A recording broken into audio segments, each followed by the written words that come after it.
Portugal were one toenail away from disaster. From Colombia, certainly quality, and they would have won this game.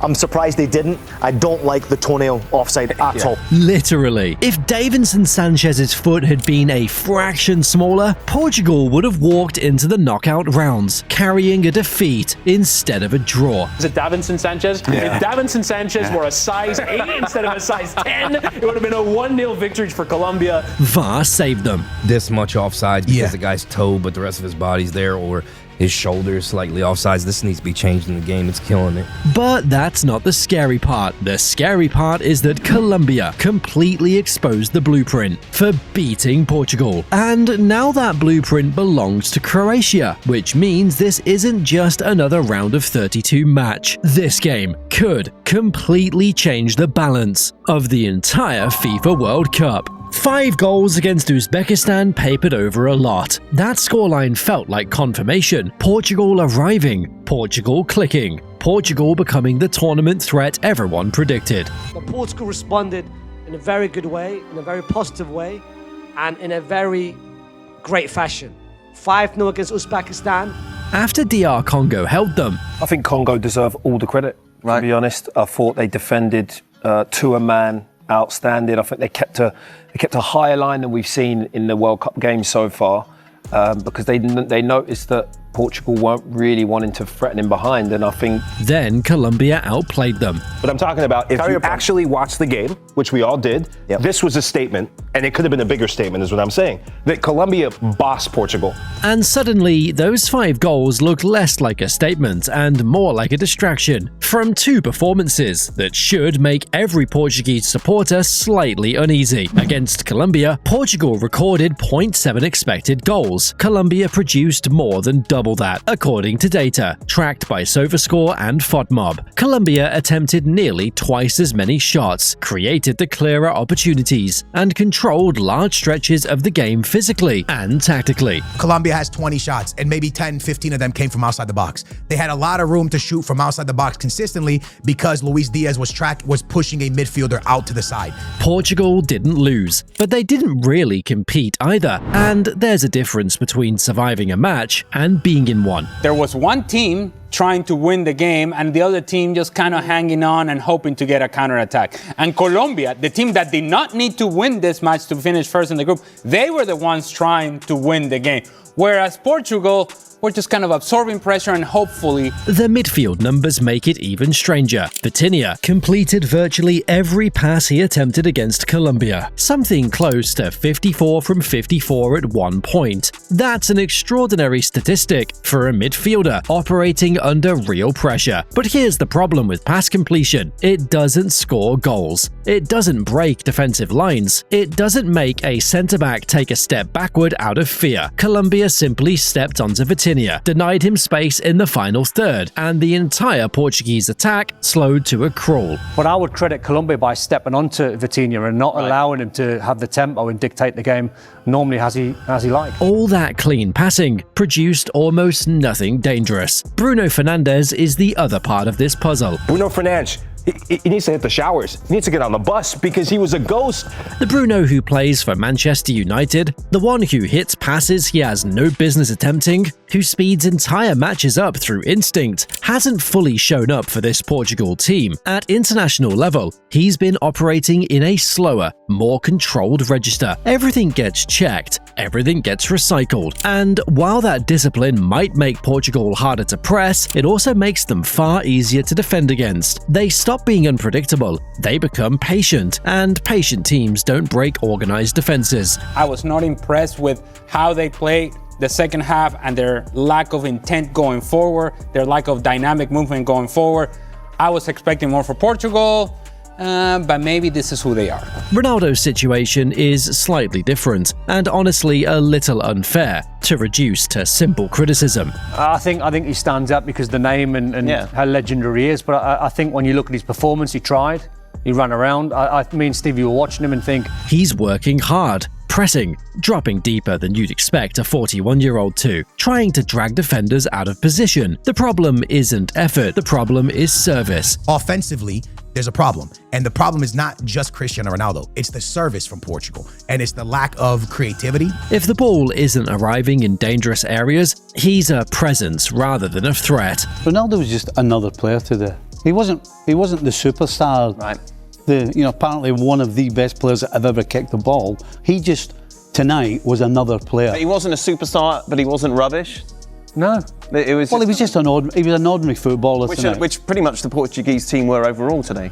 And against Colombia, the box delivery was limited enough that he barely registered on the chance creation side of things. Now, Portugal fans will remind you this isn't unprecedented. At Euro 2016, Portugal drew their opening game, scraped through the group stage without ever convincing anyone, and then won the whole tournament. That team also lived on the margins for long stretches, but that tournament's opponents were nothing like what's waiting now. The team standing between Portugal and the round of 16 has built its entire identity around making organized, patient, possession-heavy opponents look exactly as unconvincing as Portugal looked against Colombia. Croatia's numbers against Ghana almost don't make any sense. They generated 0.42 expected goals. At that XG total, most models would give you roughly a 30% chance of scoring, even once. Croatia scored twice, won the match, and did it while ceding large stretches of possession and territory to a Ghanaian side that actually created the better opportunities across the 90 minutes. On paper,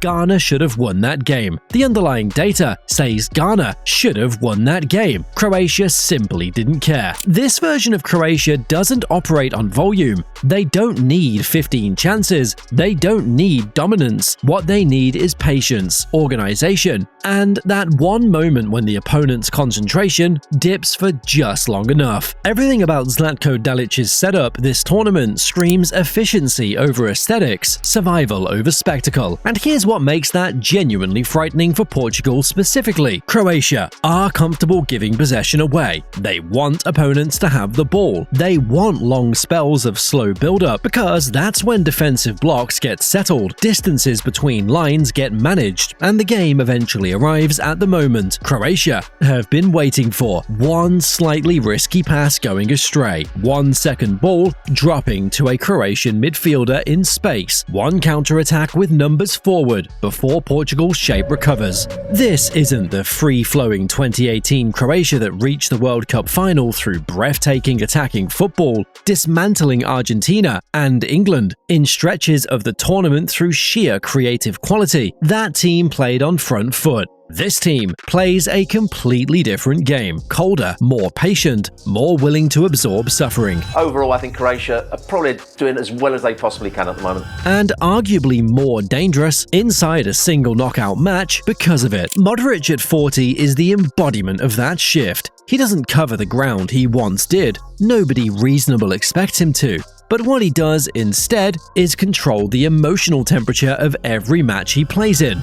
In the middle of the park with the way that he can spray the ball, his movement, checking off players, finding passing lanes, just how tricky and clever he is. Against Ghana, whenever the game threatened to get physical and chaotic, whenever Ghana's athleticism started creating real problems, Croatia found Modric. He'd receive the ball in a pocket of space, play something simple, and suddenly the game was back under control. Not through pace, not through pressing, through understanding. That's what 40 years of football intelligence looks like operating in real time.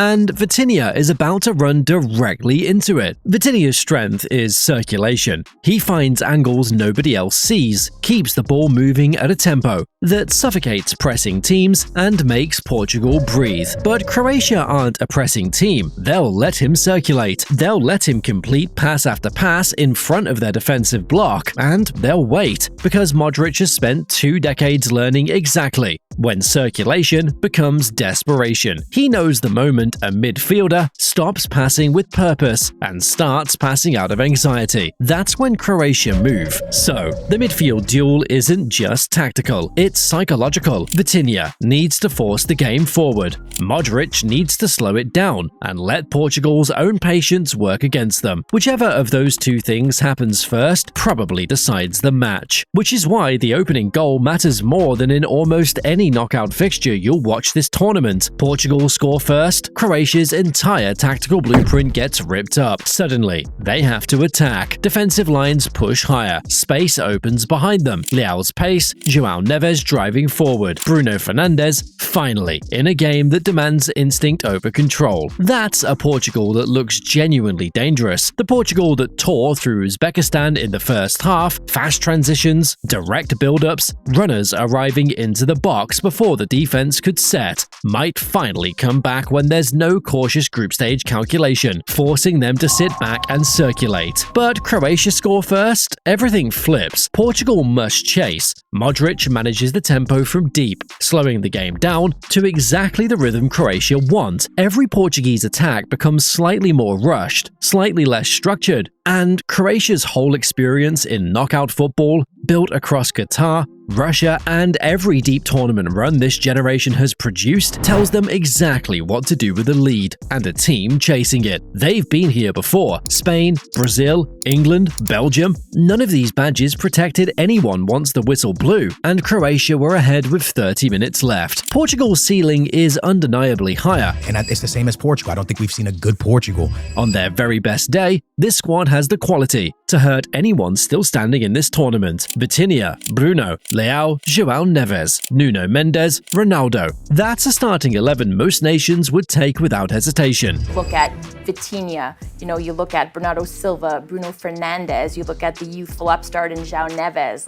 This team has tons of talent. But Croatia have never needed to match an opponent's ceiling. They've only ever needed to stay close long enough for the pressure to shift and the mistakes to start arriving. And that's the real threat. Not Croatia's attack, not their squad depth. It's time. The longer this match stays level, the more Portugal's individual quality starts feeling like individual burden. Decision-making tightens. Passes become shorter. Shots from outside the box replace the combination play nobody's quite unlocking. Croatia recognize those symptoms instantly. They've induced them before. Portugal know this too. They've watched the same knockout upsets this Croatian generation produced. They know patience is Croatia's weapon. The question is whether knowing it is enough to stop it. Control versus patience. Possession versus efficiency. Individual brilliance versus collective discipline. By the time the final whistle blows in Toronto, one genuine World Cup contender will already be heading home. If you want to see more breakdowns like this one, tactics, data, the stories inside the match, subscribe to the channel and drop your prediction in the comments. Who goes through,